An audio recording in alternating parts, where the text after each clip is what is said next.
તો આગામી 4 દિવસ રાજ્યમાં વરસશે ભારેથી અતિભારે વરસાદ. હવામાન નિષ્ણાંત અંબાલાલ પટેલે આગાહી કરી છે. હવામાન નિષ્ણાંત અંબાલાલ પટેલની આગાહી આગામી 4 દિવસ ભારેથી અતિભારે વરસાદ ખાબકશે. 28 ઓગસ્ટ સુધીમાં વરસી શકે છે ભારે વરસાદ. અંબાલાલ પટેલે આ અનુમાન વ્યક્ત કર્યું.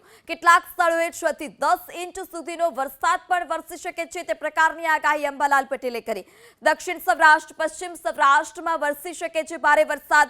તો 28 ઓગસ્ટ સુધી ભારે વરસાદની આગાહી. તો કેટલાક સ્થળોએ 6 થી 10 ઇંચ સુધીનો વરસાદ ખાબકી શકે છે.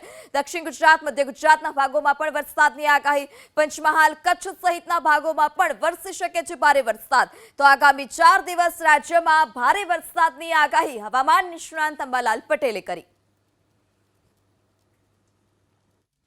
આહોરના વલસાડમાં ભારેથી અતિભારે વરસાદ થવાની શક્યતા છે. મુંબઈ, મહારાષ્ટ્ર સંલગ્ન ભાગોમાં ભારેથી અતિભારે વરસાદ થવાની શક્યતા રહે છે.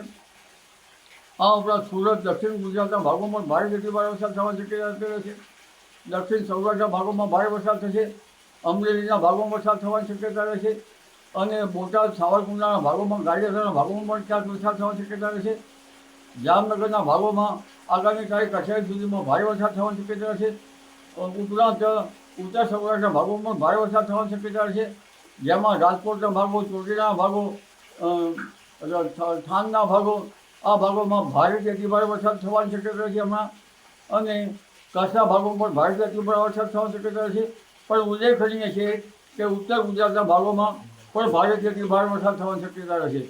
ઉત્તર ગુજરાતના મહેસાણા વગેરે ભાગોમાં ભારેથી અતિભારે વરસાદ થવાની શક્યતા રહેશે. બનાસકાંઠાના ભાગોમાં પણ વરસાદ થવાની શક્યતા રહેશે. આ ઉપરાંત પૂર્વ ગુજરાતના ભાગો, પંચમહાલના ભાગોમાં ભારેથી અતિભારે વરસાદ થવાની શક્યતા રહેશે. અને સાબરકાંઠાના ભાગોમાં પણ ભારે વરસાદ થવાની શક્યતા રહેશે. મધ્ય ગુજરાતના ભાગોમાં ભારેથી અતિભારે વરસાદ થવાની શક્યતા રહેશે. અમદાવાદ, ગાંધીનગરના ભાગોમાં પણ ભારે વરસાદ થઈ શકે છે.